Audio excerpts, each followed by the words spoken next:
Bismillahirrahmanirrahim. Assalamualaikum warahmatullahi wabarakatuh. Alhamdulillahirabbil alamin. Walladzi arsala rasulahu bil huda wa dinil haqq lidhirahu 'ala dini kulli. Wa kafa billahi syahida wa asyhadu an la ilaha illallah wahdahu la syarikalah. Wa asyhadu anna Muhammadan abduhu wa rasuluh.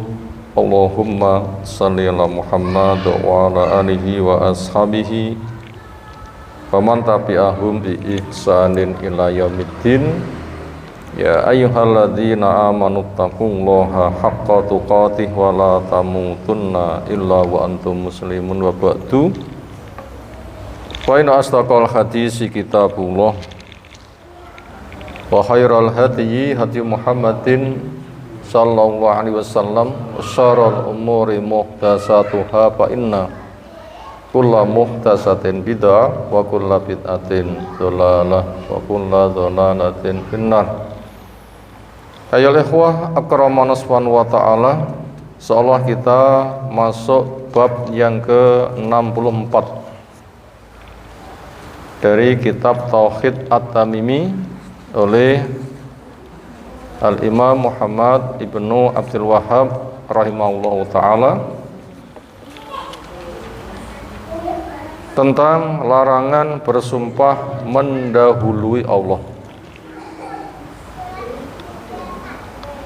Artinya Allah tidak melakukan. Orang mengatakan lalu dilambari dengan sumpah.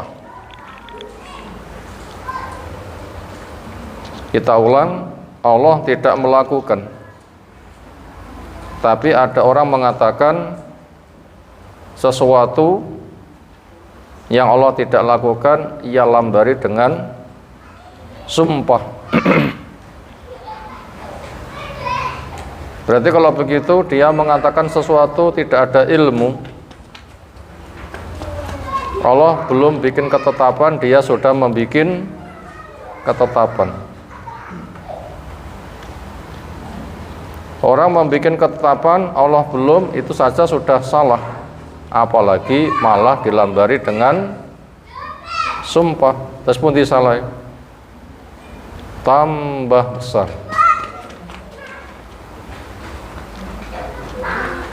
Temanya itu.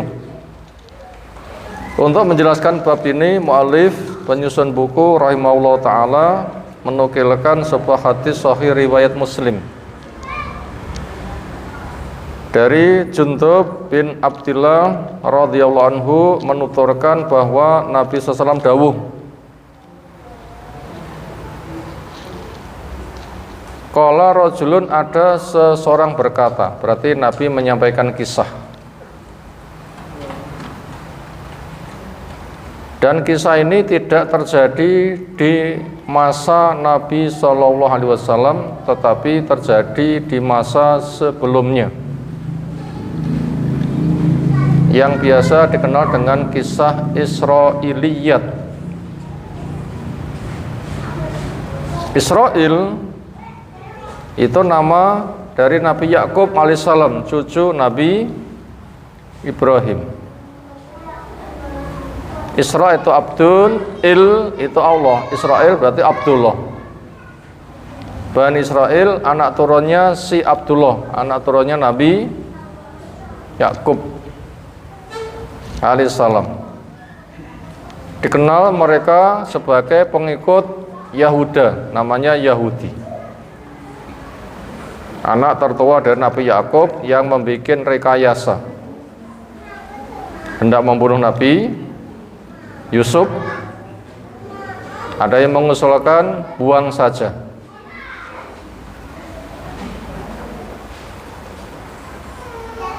Kisah yang ada pada mereka berkembang di Syam. Itu Islam mensikapi dengan 3 sikap. 1, membenarkannya ketika dalil membenarkannya. Dua, menyalahkannya ketika dalil menyalahkannya. Yang ketiga, mendiamkannya tanpa membenarkan, tanpa menyalahkan. Kisah yang ada di sini adalah perbuatan mereka yang memang terjadi di waktu itu yang nilainya salah, sehingga diambil pelajaran jangan sampai diikuti mereka.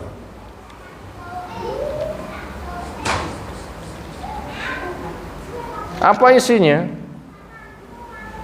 Qala rajulun, ada seseorang dari Bani Israel mengatakan, wallahi, demi Allah, ini sumpah,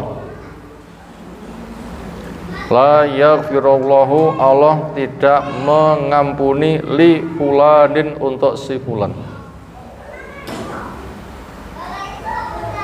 Orang tadi sudah dapat wahyu belum? Kalau Allah tidak mengampuni si fulan, sudah dapat wahyu belum? Belum. Dari mana dia tahu Allah nggak mengampuni si fulan? Kalau gitu ngarang. Dia bukan nabi, bukan rasul, cerita tentang Allah yang Allah tidak menyebutkan tentang perbuatannya yang ada pada kitab maupun sunnah nabinya. Sementara orang itu mengatakannya.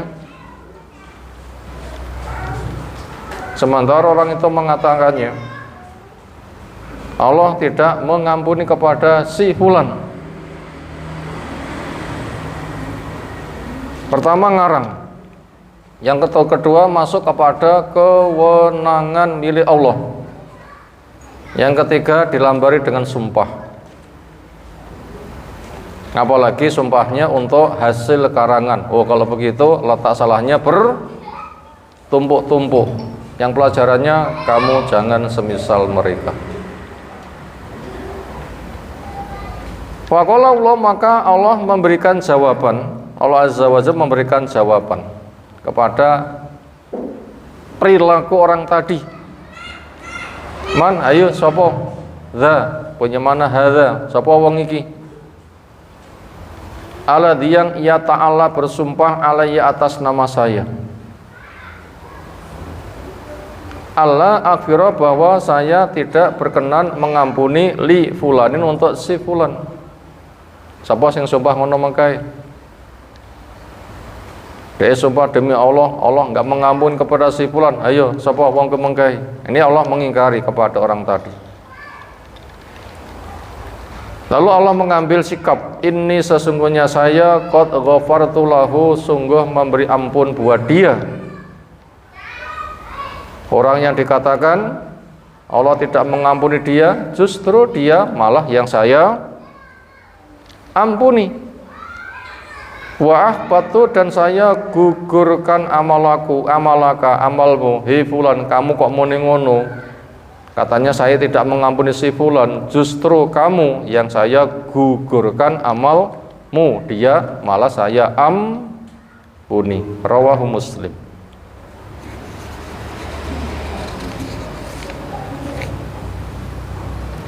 Dan disebutkan di dalam hadis riwayat Abu Hurairah bahwa orang yang bersumpah demikian itu adalah seorang ahli ibadah. Yang kata Abu Hurairah, ia telah mengucapkan perkataan yang membinasakan dunianya maupun akhiratnya. Materinya sampai di situ. Sekarang kita masuk kepada pensyarahan. Pensarahannya sebagian saya baca dari syarah kitab Tauhid ini oleh Syekh Utsaimin, yang lain dari Ad-Durar As-Sunniyah. Akhirnya tersimpul beberapa perhatian berikut, ada 4 nomor, mau dicatat silakan. Nomor 1, kisah lain yang senada dengan itu. Ini pelajaran pertama, kisah lain yang senada dengan itu, yaitu juga ada di riwayat Imam Bukhari Sahih. Gimana itu? Rangkumannya berikut. Ada 2 orang dari Bani Israel berteman akrab banget. Sing sitok semangat beribadah, sing sitok gak patek semangat, bahkan ketika dinasehati ra patek peduli, ra patek nggape. Napa basa Jawanipun? Ndablek. Sing sitok semangat ibadah, sing sitok napa? Ndablek. Ketika ketemu yang semangat beribadah, selalu menasihati, ayo takwa, ayo ngamal sing apik. Jangan terlalu tebal telinga, ojo nemenmu lek mun ndablek. Ndablek bahasa gampangnya seperti itu. Kemudian bisa kesempatan yang lain sama, rongowah ndableke. Akhirnya rodok keras. Di Inggris diomongi saking panggah ngono. Kalau bahasa kita jane diomongi kupingmu krungu apa ora. Kira-kira ngoten nggih, kira-kira nggih. Pantes tiyang sing rada tersinggung. Lalu berpisah. Kesempatan yang ketemu sama, belum ada perubahan. Ketika dinasehati ternyata dia tersinggung. Ngomong ay.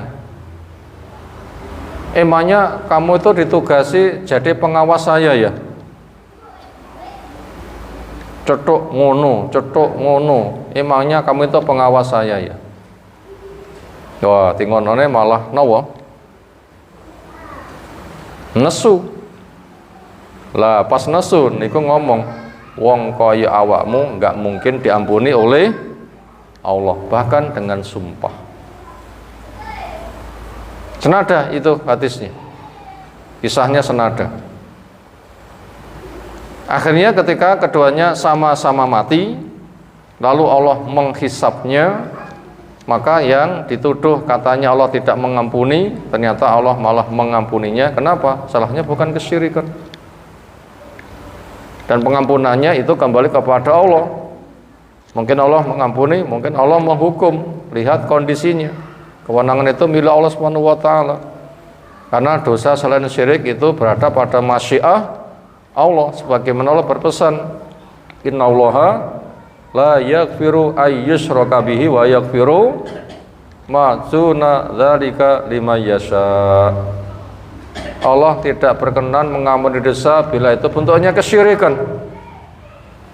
Dan Allah akan mengampuni yang lain buat siapa yang dikehendaki. Artinya selain kesyirikan, buat yang dikehendaki Allah akan mengampuni. Allah mampu mengampuni, Allah juga mampu untuk menghukum. Artinya keputusannya apa? Itu diserahkan kepada Allah.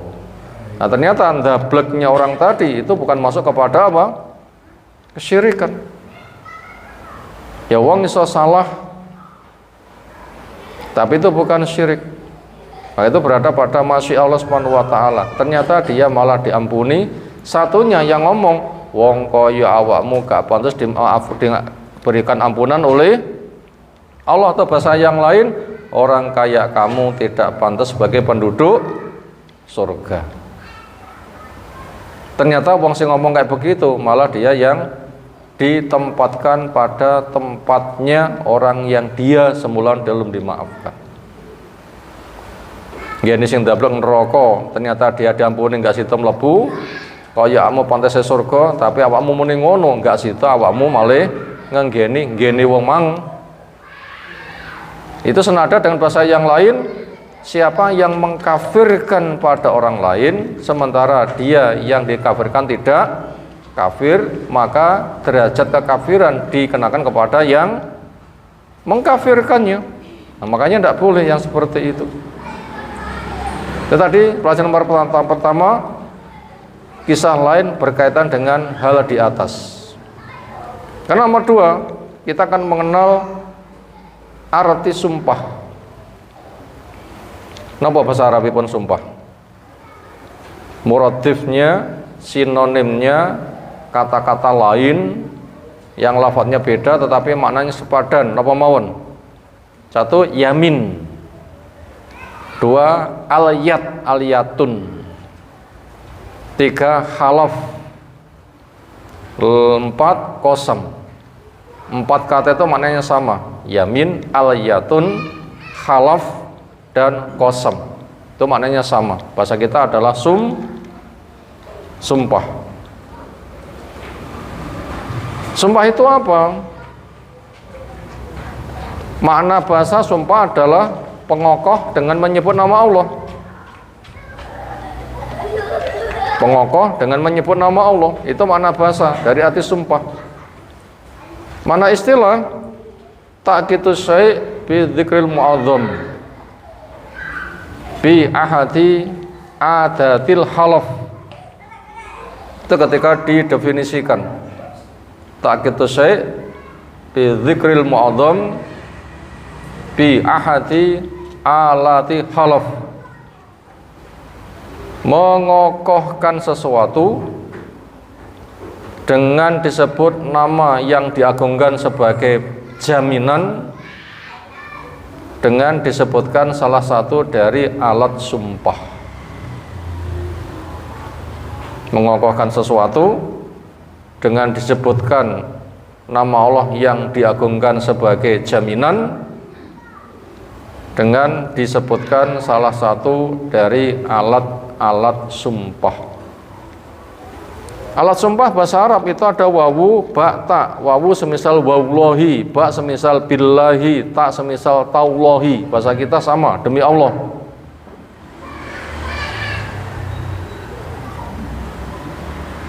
Lalu susunan sumpah itu ada 4. 1 alat sumpah, kita ulang. Yang 1 amil sumpah, 2 alat sumpah, 3 nama yang dijadikan dasar sumpah, lalu yang keempat jawaban sumpah. Ambil sumpah semisal qasamallah, Allah bersumpah. Alat sumpah semisal wawullahi, wawunya. Muqasambi, nama yang dijadikan dasar sumpah semisal lafaz Allah, wawullahi, lafaz Allahnya, demi Allah. Demi niku alat, Allah niku yang dijadikan jaminan, nama besar dijadikan jaminan. Lalu yang keempat jawab sumpah. Contohnya apa? Qasamtu atau halaftu, wallahi an a'tiya bainaka bataka badaghat. Saya bersumpah demi Allah, saya akan datang ke rumahmu besok. Itu ada 4 unsur. Itu tadi nomor 2, mengenal arti sumpah. Sekarang yang ketiga, kita mengenal macam-macam sumpah. Insyaallah ada 6 macam sumpah yang akan kita sampaikan di kesempatan kali ini. Berapa? 6. Sempat menulis, silakan ditulis. Lihat di link-link, gampang lali. Gampang lali napa akeh lali nih?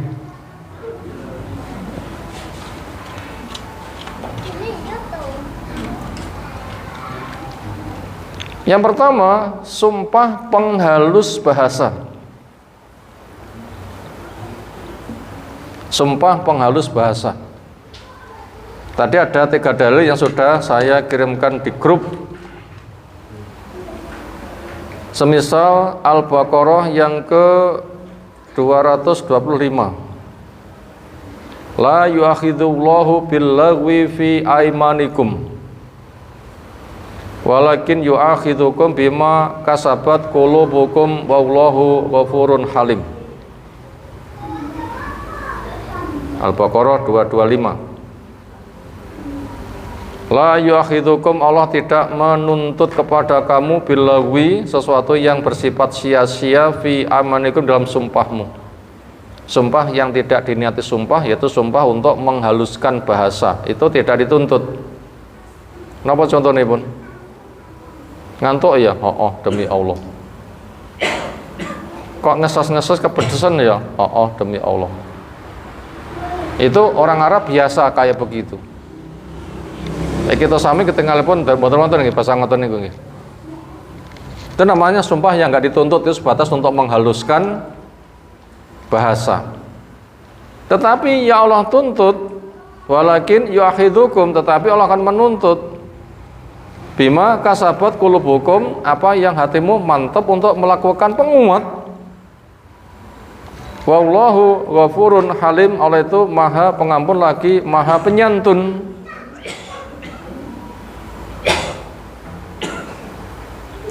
Kemudian yang kedua ada pada Al-Maidah yang ke-89. La yu'akhidukum Allahu billaghwi fi aymanikum walakin yu'akhidukum bima aqadtumul aiman. Allah tidak menuntut kepada kamu di dalam sumpahmu yang bersifat sia-sia, yaitu sumpah untuk menghaluskan bahasa sebagaimana keterangan ayat sebelumnya. Tetapi Allah tuntut apa yang memang hatimu membuat sebuah ikatan, yaitu memang menginginkan sebagai penguat, itu yang akan dituntut. Itu yang pertama dari jenis sumpah, yaitu sumpah penghalus ucapan. Itu boleh, niatannya bukan sumpah tapi menggunakan lafadz sumpah. Nomor dua, sumpah penglaris dagangan. Nah, ini sudah kita bahas. Sumpah penglaris dagangan itu melariskan dagangan tapi mumhiqatun lil barokah, sebatas mek golek bathi 1000-2000 lek nawane ndamel napa? Sumpah.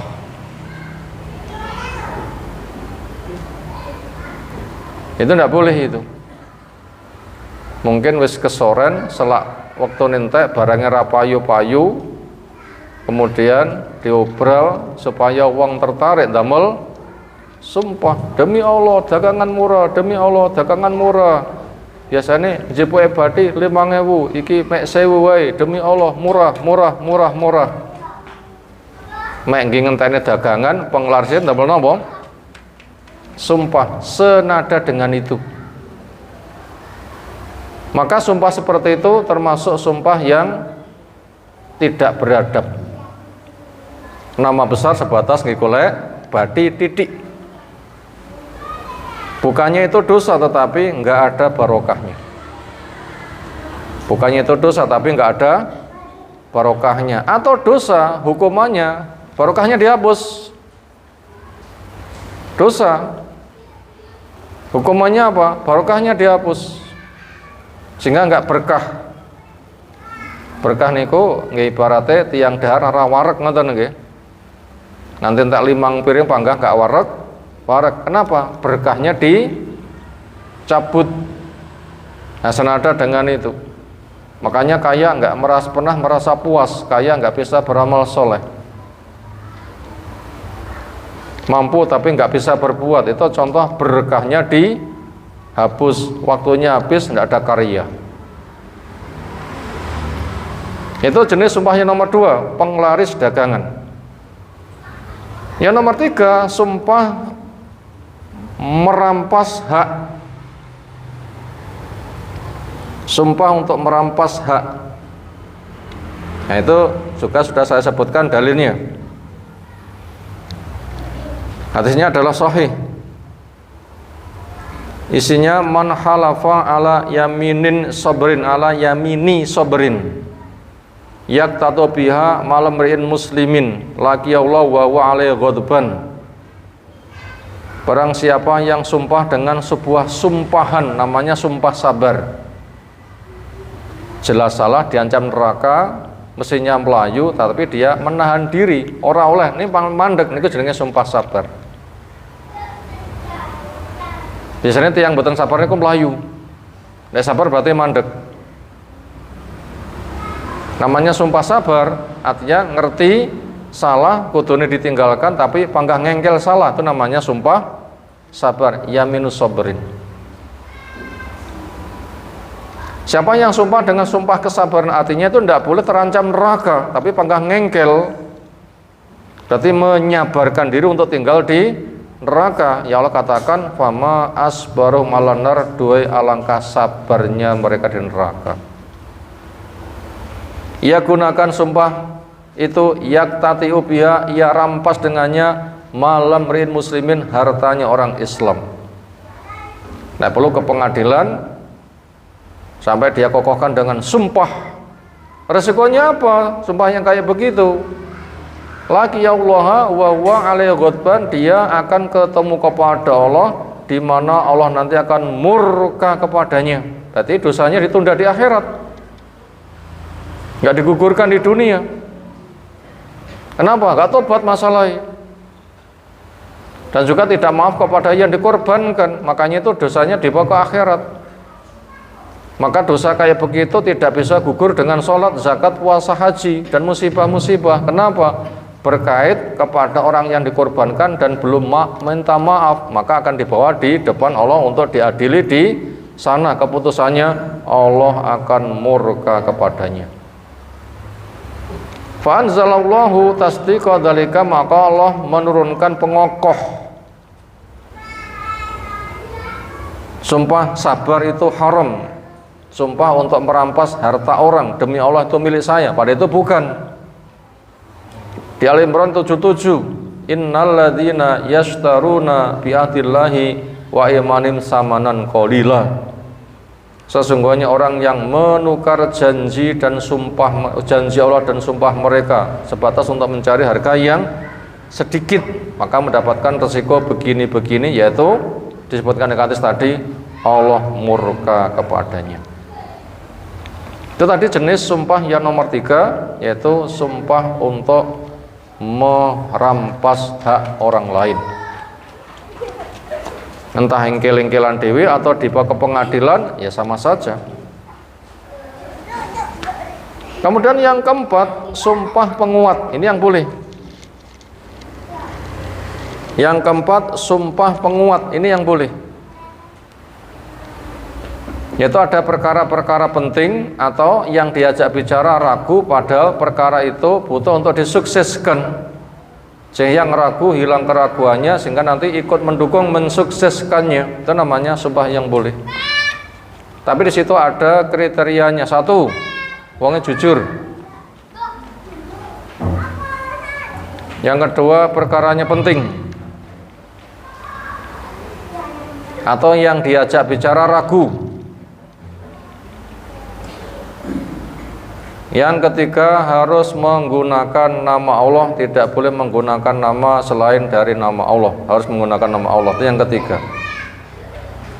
Itu diantara unsur boleh sumpah. Apa tadi nomor 1? Wongnya jujur. 2, perkaranya penting atau yang diajak bicara ragu.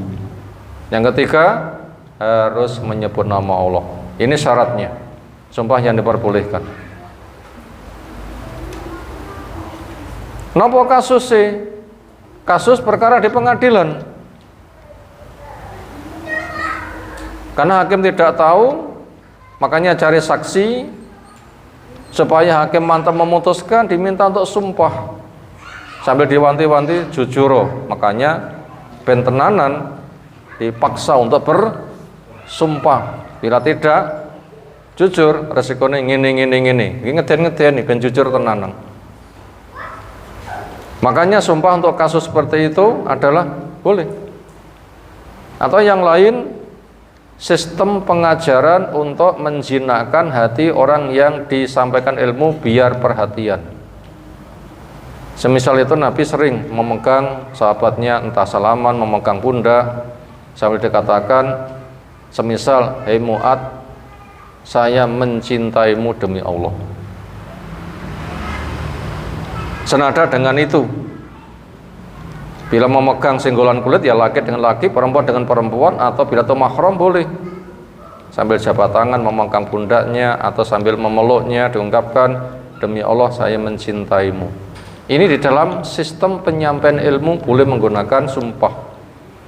Sehingga nanti yang krungu sumpah berarti tenanan, aku digatek nih, maka dia nanti akan mencurahkan perhatian. Ya, itu boleh. Atau menyampaikan dalil sahih sambil bersumpah, demi Allah ini sahih, boleh. Sehingga hilang keraguan sama sekali. Itu diantara sumpah penguat yang diizinkan.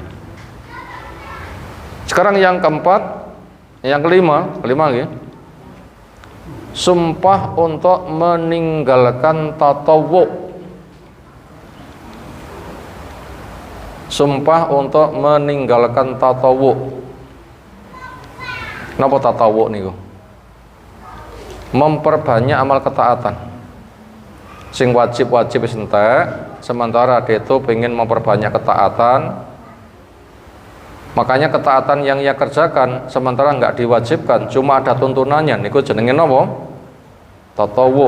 Kalau gitu, tatawwu maknanya amal untuk memperbanyak ketaatan. Kita ulang kembali, napa tatawwu? Amal untuk memperbanyak ketaatan. Nah, orang tadi sumpah untuk tidak tatawwu. Sumpah untuk tidak melakukan banyak amal ketaatan. Bagaimana hukumnya? Sebaiknya sumpahmu ditinggalkan. Karena dengan tidak bersumpah lebih baik daripada kamu memegang sumpahmu.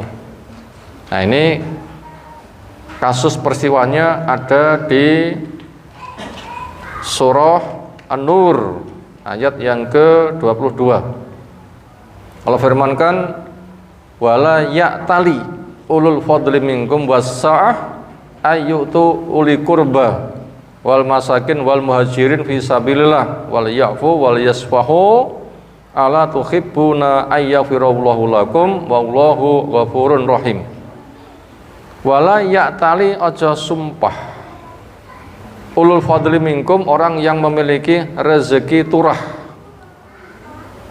orang dari kamu yang punya rezeki turah, wasaati, dan punya kelonggaran turah, aja bersumpah ayyutu liqurba, untuk tidak membantu kepada kerabat. Demi Allah aku gua nyangoni awakmu, senada ngoten niku lho nggih. Demi Allah aku giyah nyangoni awakmu, senada itu. Demi Allah aku gah mensuplai makan untuk kamu, golek kono dewi. Itu namanya sumpah untuk tidak tatawwu, sumpah untuk tidak melaksanakan amal ketaatan.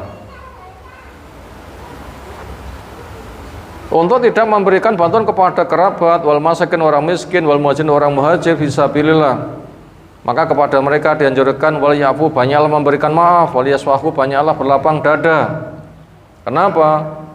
Ala tuhibbuna ayyaghfiralakum, bukankah kamu suka bila Allah mengampuni kamu? Ketika kamu dongkol kepada dia karena salahnya, kamu kan juga bisa salah, maka maafkan dia. Ojo tok terus lek mun dongkol. Kenapa? Kamu juga bisa berbuat salah menyebabkan orang lain yo dongkol. Lek kamu suka untuk dimaafkan wong liya yo maafkan. Wallahu ghafurur rahim.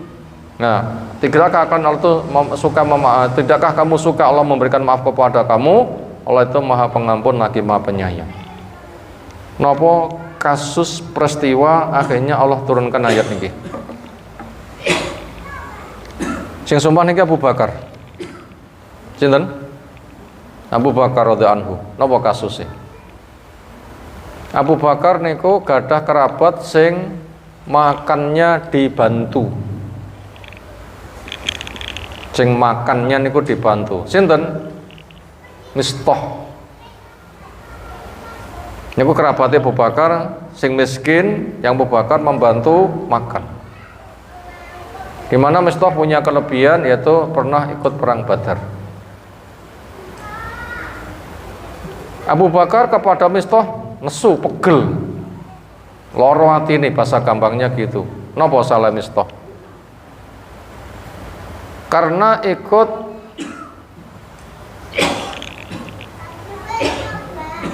ngobrakni tuduhan tiang munafik menawi Bu Aisyah menika zina.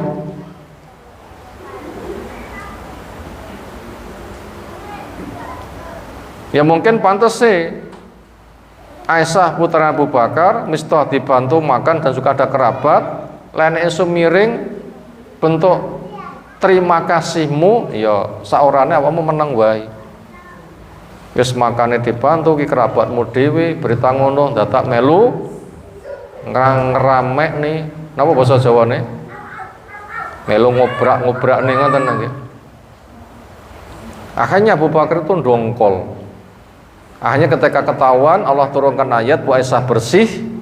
Surah Nur 11 sampai 20-an menyatakan Bu Aisyah itu bersih. Berita bohong itu sumbernya dari orang munafik. Nah ternyata wong Islam wonten sing kepancing menyebarkan isu niku. Akhirnya pun kena hukuman. Napa hukumannya? Mboten mendatangkan bukti sementara niku menuduh zina, akhirnya pun kena cambukan. Dicambuk ping pinten? 80 kali.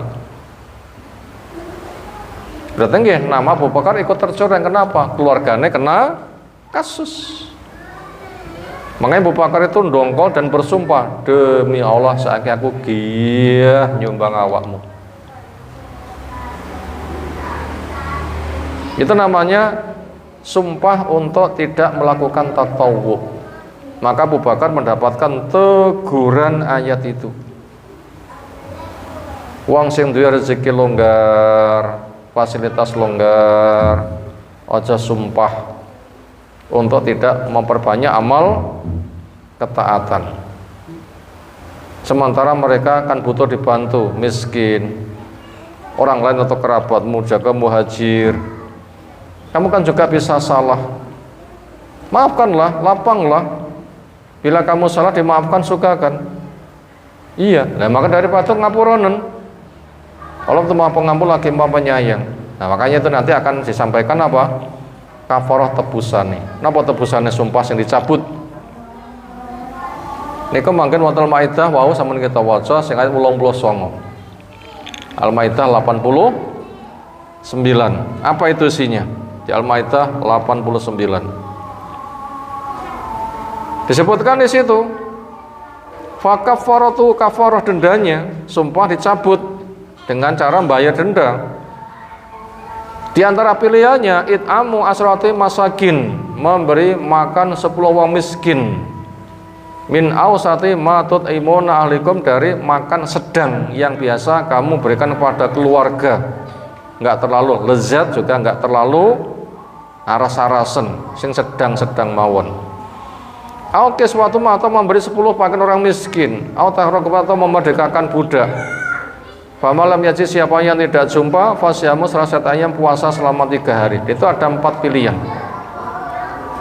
Nama pilihan pertama memberi makan 10 orang miskin, pilihan kedua memberi pakaian 10 orang miskin, pilihan ketiga memerdekakan budak, pilihan yang keempat puasa 3 hari. Yang pun dipilih. Diserahkan kepada hakim yang menangani, kepada hukuman yang membuat jera, sehingga tidak bebas untuk memilih sendiri. Lek wonge soge, sebatas ngingoni wong 10 pangge enteng. Wonge soge sebatas memberikan 10 pakaian remis kan mudah. Wonge biasa poso, mek kon poso 3 dina pangge enteng. Bila itu kondisinya, nanti dipilihkan hukumannya napa? Merdekakan budak. Oh, apa buatan kira-kira? Berapa harganya budak? 5 koronta. Andaikan 1 onta 30 juta, pinten ping 5? 150 juta. Sugiya pun krasa mboten? Pun krasa lho nggih sugiya. 150 juta masalah. Itu nanti diantara bentuk apa hukumannya. Itu tadi yang kelima. Sekarang yang keenam, sumpah mengambil alih hak Allah. Ini yang jenis yang keenam, sumpah mengambil alih hak Allah. Sumpah mengambil alih hak Allah. Napa contohnya? Sing manggen wonten dalil wau. Niku bila diistilahkan napa? Sumpah untuk mengambil alih hak Allah.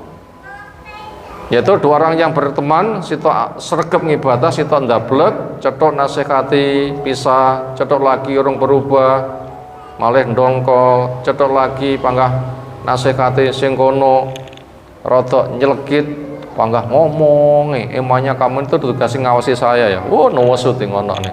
Demi Allah, wong kaya awakmu gak pantas mendapatkan ampunan. Nah, inilah mengambil alih hak Allah. Ini jenis sumpah yang keenam. Sumpah mengambil alih hak Allah. Itu hukumnya haram. Hukumnya apa? Haram. Kalau kita ambil pelajaran di mana letak keharamannya secara hikmah, di mana letak keharamannya. Kalau secara dalil, memang dalil mengatakan nggak boleh, hancur. Secara dalil yang kita baca di atas itu sudah, itu dalilnya. Mengambil alih hak Allah dengan sumpah itu tidak boleh. Sudah kita baca dalilnya di materi yang kita baca tadi. Sekarang secara hikmah, secara faedah, gak oleh niku sebabnya apa? Pertama, ujub. Napa ujub? Merasa dirinya punya kelebihan dan orang lain itu dianggap gak punya kelebihan. Jadi ngepik-ngepik awak, membanggakan diri, itu ujub. Rumoso dhek luwih apik, wong liya dipandang lebih rendah. Gak boleh ujub itu. Yang kedua, karena akan menghina pada orang lain. Ini sebab tidak bolehnya di dalam hikmah faedahnya, yaitu akan berdampak menghina pada orang lain. Termasuk tadi hinaannya berat, nopo?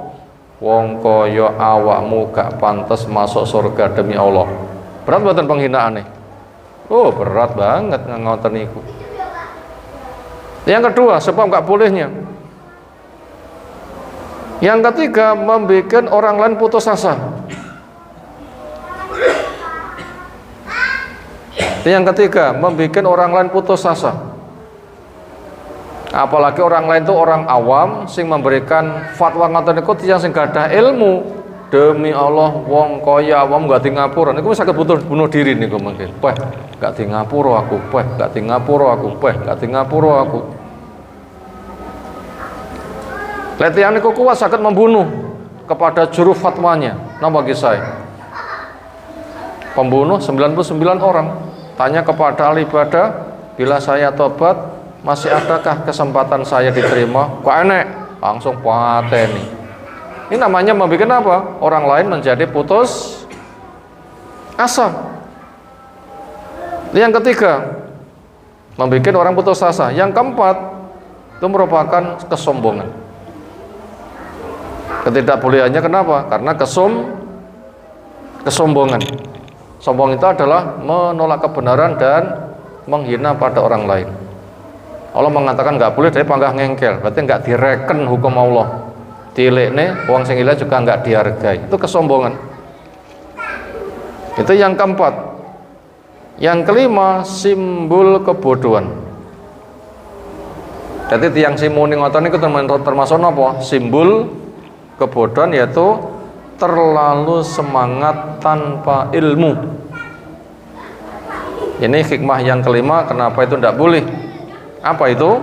Simbol kebodohan, yaitu terlalu semangat tapi gak punya ilmu. Nah ini bahaya. Akeh ilmune gak semangat ya bahaya, kakek semangat boten gak ada ilmu nggih bahaya. Makanya supaya itu seimbang, punya ilmu, dapat hidayah taufik, nah semangat. Itu yang penting untuk kita semuanya. Itu tadi poin ketiga, kita mengenal macam-macam sumpah. Sekarang masuk pada pelajaran yang keempat, hukuman untuk jenis sumpah nomor 6. Hukuman untuk orang yang sumpah jenis nomor 6. Napa wau? Ke-6 kalau wau?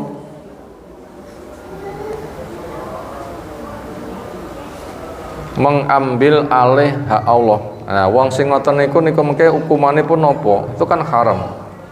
Di sini kita akan melihat hukumannya apa kepada orang yang seperti itu. Ini poin yang ke-4, resiko orang yang bersumpah jenis yang ke-6. Jawabnya ada dua kemungkinan. Pertama, berkurangnya iman atau hilangnya iman. Ada dua kemungkinan dari resikonya. Resikonya berkurangnya iman atau hilangnya iman. Kenapa? Hukumnya kok berbeda antara berkurangnya iman dan hilangnya iman? Jawabnya berkait dengan landasannya. Bila landasannya itu gara-gara imannya lemah sehingga kena diomongi, sebenarnya dia itu rumangsa salah tapi ndablek, nah itu berkurangnya iman,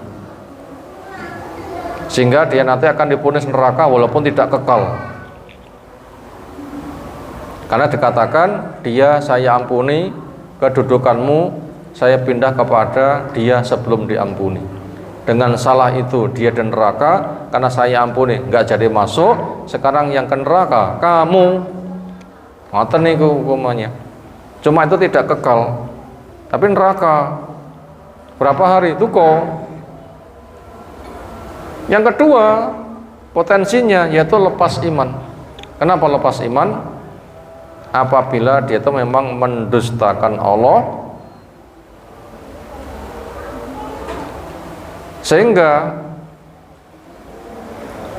mengambil alih kedudukan Allah. Semisal Fir'aun ngomong ana rabbukumul a'la, saya Tuhanmu yang paling tinggi, ora kena diomongi, sengaja mengatakan takdzib, pendustaan. Hukum Allah ditolak, dia mengutamakan akalnya, kekuatannya, hartanya, jabatannya, dirinya sendiri, sehingga mati tidak tobat. Atau semisal ucapan Abu Jahal, atau semisal bahasa Abu Thalib, dicaci maki masyarakat lebih berat daripada neraka. Senada dengan itu, dicaci maki masyarakat dirasani luwih lara ketimbang dibong di neraka. Nah, maka apabila memang jenis dasar pijakannya seperti itu, maka resiko orang yang mengambil alih kewenangan Allah, dia akan terancam neraka selama-lamanya.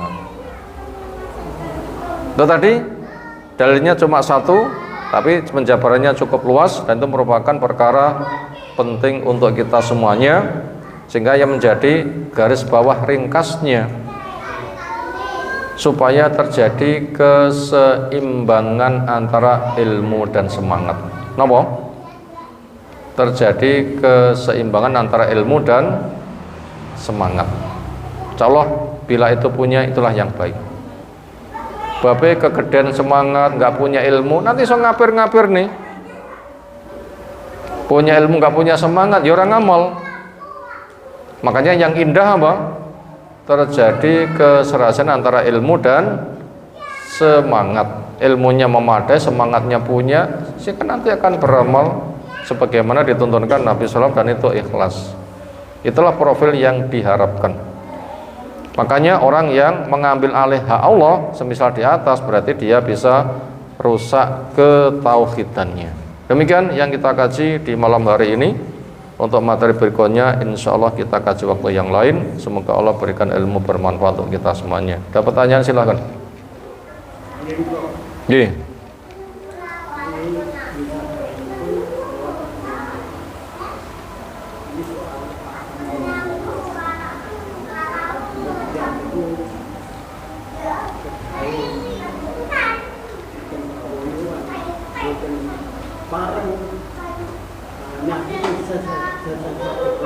Gak boleh menyakiti orang lain. Oke?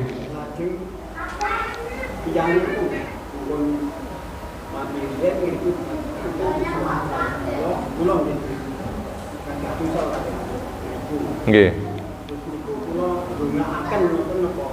Oh nggih. Pertanyaannya, di dalam hablum minan nas kita serawung wonten masyarakat, itu tidak boleh menyakiti orang lain, karena iman membuahkan aman, Islam membuahkan selamat. Makanya lisan kita membuat orang lain selamat, tangan kita membuat orang lain selamat. Jangan sampai orang lain mendapatkan gangguan dari lisan kita, tangan kita. Ternyata tiang sakit salah akhirnya pun nyale wong liya.